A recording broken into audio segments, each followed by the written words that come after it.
Hola a todos y todas, bienvenidos a un episodio de Punto Global. Esta vez vamos a tratar un tema que se jugó muy reciente en las últimas semanas y también va a traer casos pasados. Estamos hablando del caso de la condena de Marine Le Pen, demostrando que la política no se juega solo en las urnas, sino también en los tribunales. Además de ella, tenemos a políticos como Lula da Silva, Jair Bolsonaro, Cristina Fernández de Kirchner, Pedro Castillo y Ilman Khan, entre otros muchos, ¿no? Pero bueno, estos son algunos de casos de políticos de diferentes países e ideologías que en algún momento fueron condenados e inhabilitados para presentarse a elecciones. Esto nos lleva a una pregunta que vamos a tratar en el episodio de hoy: ¿cómo debemos entender esta fina línea que se da entre la democracia y la justicia? Para esto vamos a traer una gran divulgadora que nos va a saber bajar estos conceptos un poco más a tierra. Ella es Paula Villaluenga, licenciada en Relaciones Internacionales de la Universidad de San Pablo de Tucumán, docente y fundadora de Chicas en Relaciones Internacionales. Un gusto, Paula, bienvenida a Punto Global. ¿Cómo estás, Donatella? Muchas gracias por invitarme. Bueno, muy feliz de tenerte acá en este episodio. Para empezar a dar un poquito de contexto, más que nada arrancar diciendo, como mencioné recién en la introducción, que este caso de Le Pen no es aislado, sino que en los últimos años estuvimos viendo a distintos políticos enfrentar las mismas condenas o similares, pero condenados judicialmente.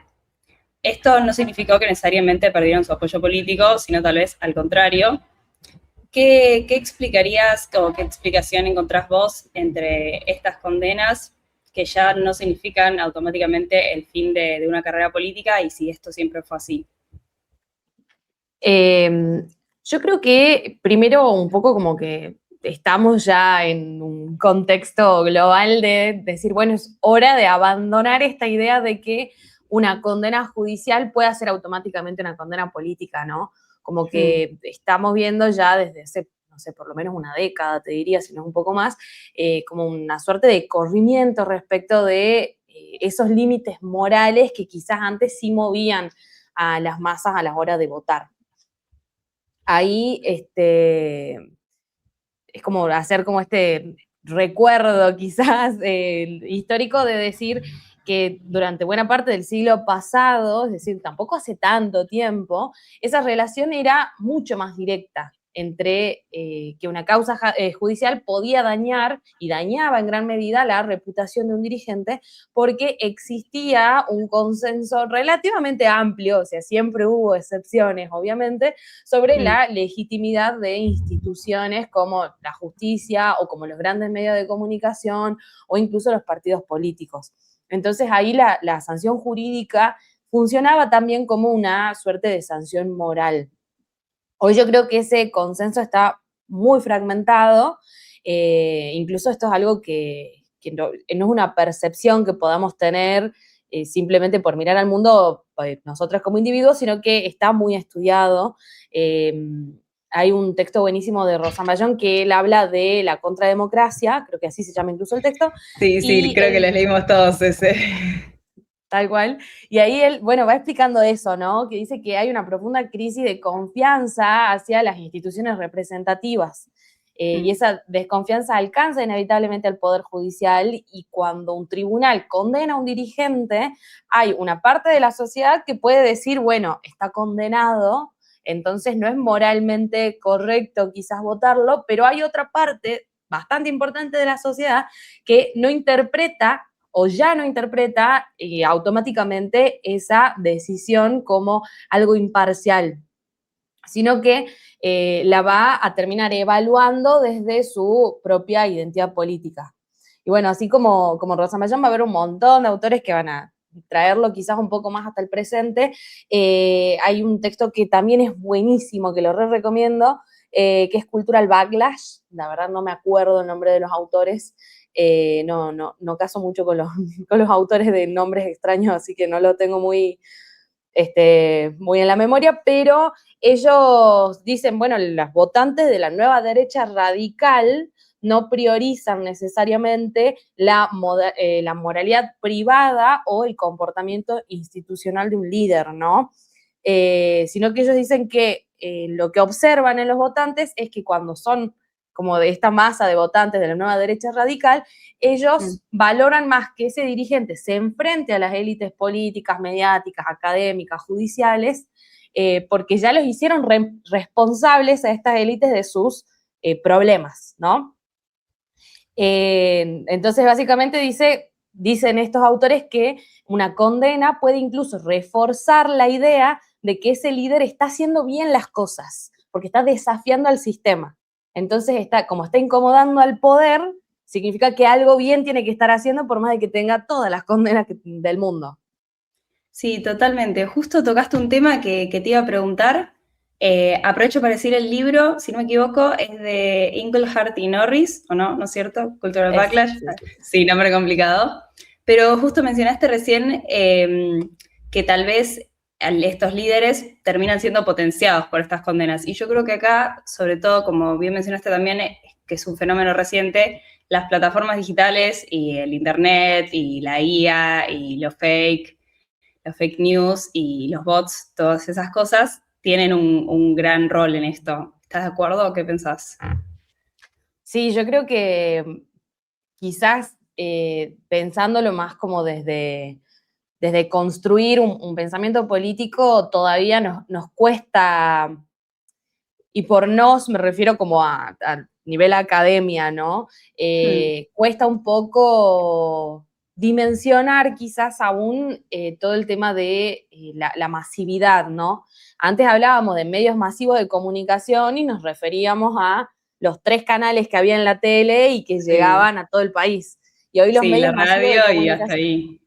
Claro, y ahora los medios masivos de comunicación están literalmente en todo el mundo, o sea, son masivos, son virales, y yo creo que eso también genera que haya más personas interpretando, que haya más personas confiando en fuentes diferentes y elaborando interpretaciones que terminan siendo muy distintas sobre exactamente el mismo hecho, ¿no? Entonces, un poco los medios actuales de comunicación, con todas las plataformas que hay y demás, terminan un poco destruyendo nuestra capacidad de construir consensos.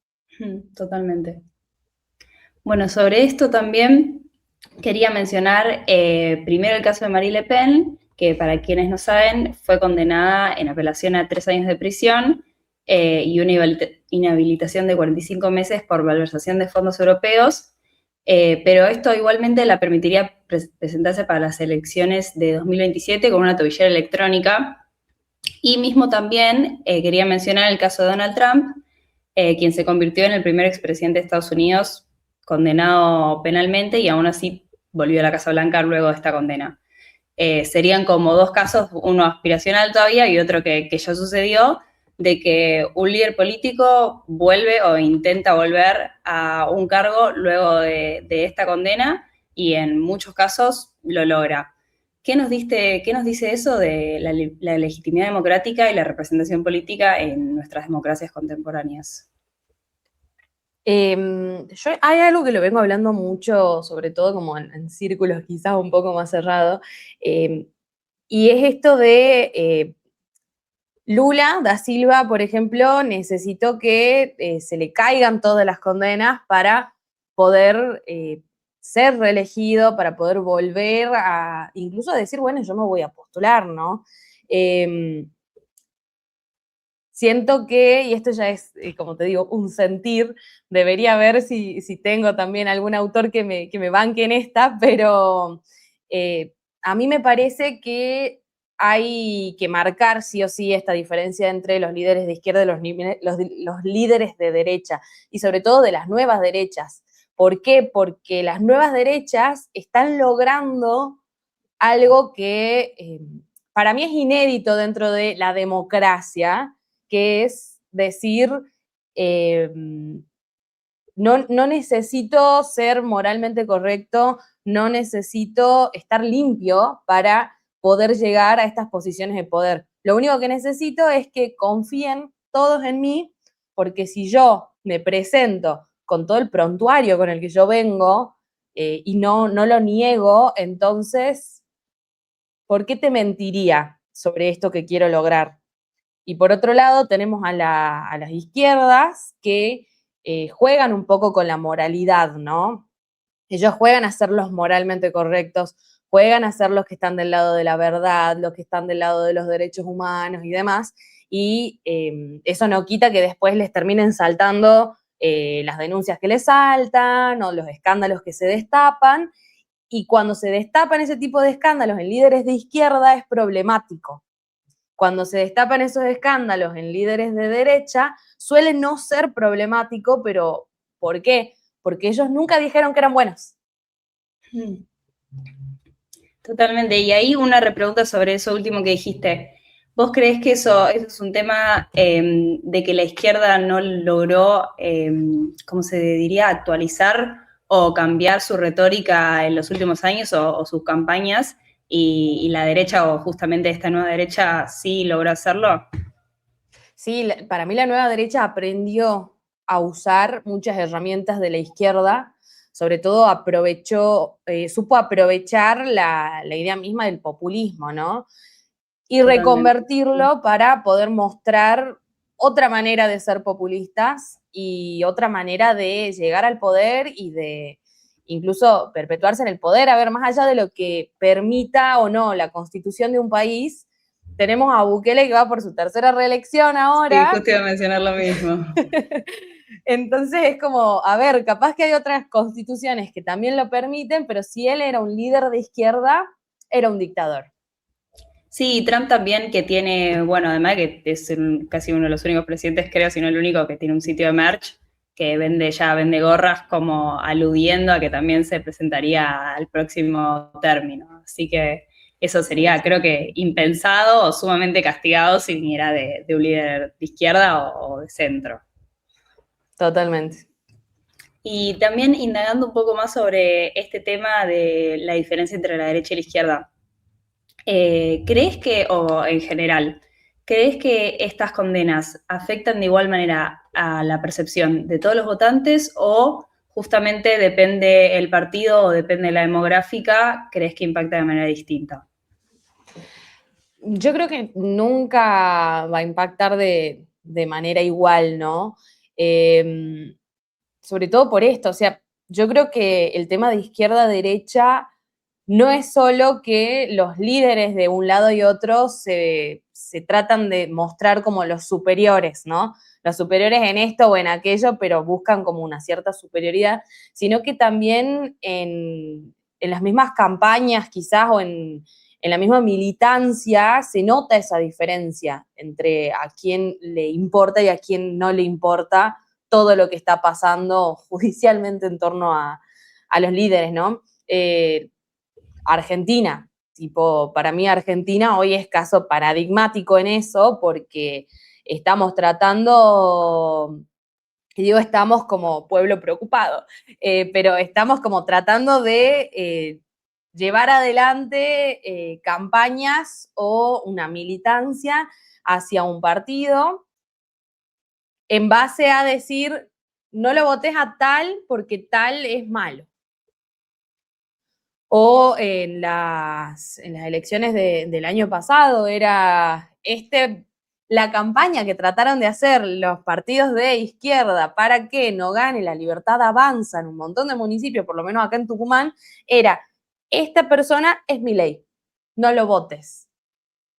Y ha ganado, porque fue como, ay, es Milei.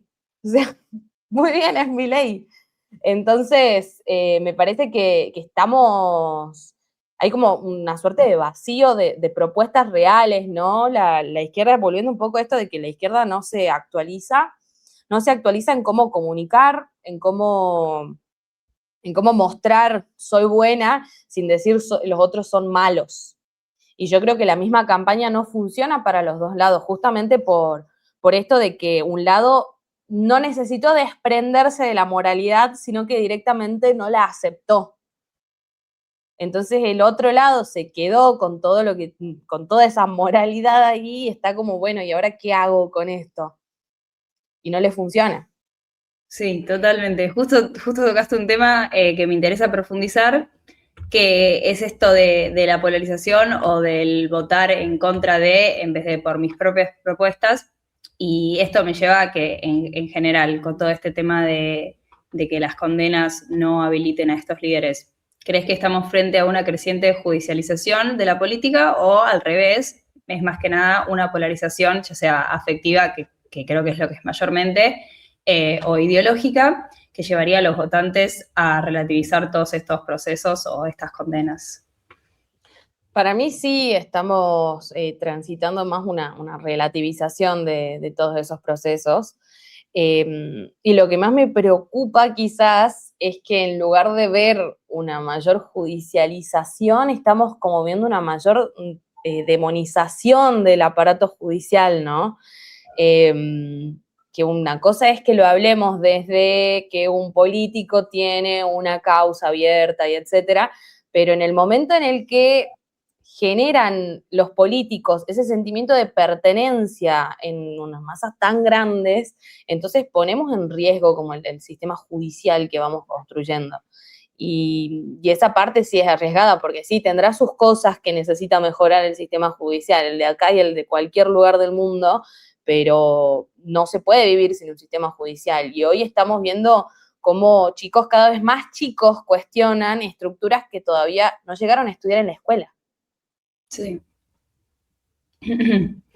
Y ya para ir cerrando, y más como una pregunta en general, ¿creerías que las democracias deberían revisar sus mecanismos de inhabilitación para estos cargos públicos luego de la condena, o que estas reglas actuales son suficientes?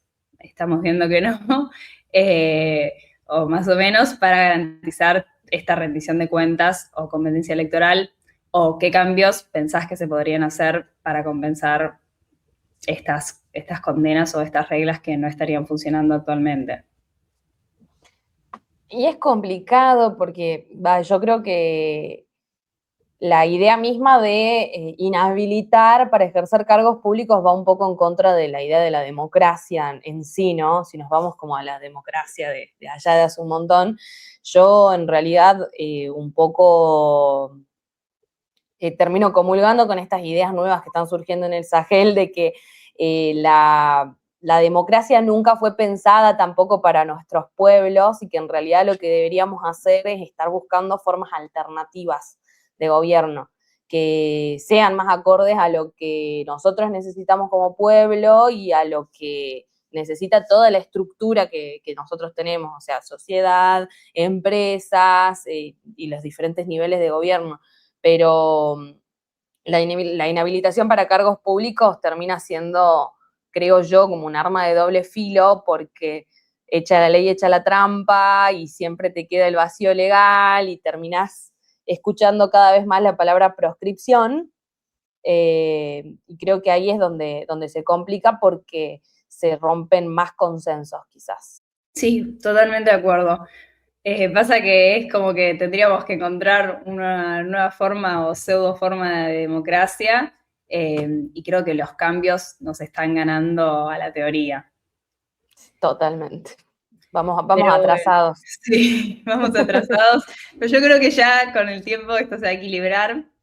Mientras tanto, ¿algún consejo que le puedas dar a los votantes, sobre todo creo a los votantes jóvenes que recién arrancan este camino, o recién empiezan a votar en las urnas, y creo que son más que nada los más moldeables o los más abiertos a escuchar este tipo de consejos? Yo creo que un poco es salir a la calle y mirar la realidad más allá de la pantalla, entender que ni de un lado ni del otro te dicen nunca toda la verdad, y que la única verdad es la que nosotros transitamos todos los días, ¿no? Entonces, a la hora de votar, elegir lo que yo realmente esté convencido por las propuestas reales que hay, por aprender un poco de historia, por hablar con personas que quizás ya vivieron procesos similares. Todo eso vale más que escuchar simplemente un TikTok de 2 minutos en donde te prometen cosas que vos decís cómo las puede lograr, ¿no? Entonces, nada, para mí es abrir los ojos y entender que las campañas son eso, son campañas y son simplemente los momentos en los cuales están intentando ganar. Y cuando uno intenta ganar, hace y promete muchas cosas que es mejor leer un poco más y tratar de entender si las pueden hacer o no y si realmente la vamos a pasar tan bien como dicen o no. Sí, sí, totalmente de acuerdo. Y también sobre eso agregar, volviendo un poco al tema del órgano judicial, que las condenas o los decretos están por algo, y siento que no hay que transgiversarlo para, justamente como decís vos, las campañas políticas son campañas y se van a aprovechar de estas cosas para intentar cambiar la narrativa. Hay que leer y hay que recordar que estas condenas están por algo. Uno puede ser afín al candidato, uno puede ser afín al partido, pero una cosa siento que no quita la otra. Y si vamos a seguir apoyando a ese candidato o ese partido, aunque sea saber o tener en cuenta que estas condenas son reales, no son fake, no son para boicotear a nadie en particular. Sí, para mí se resume, volviendo justamente a lo de las condenas, uno tiene que pensar, ¿te gustaría que tu vecino sea cualquiera de todas las denuncias que tiene Donald Trump? ¿Te gustaría que tu vecino sea un estafador?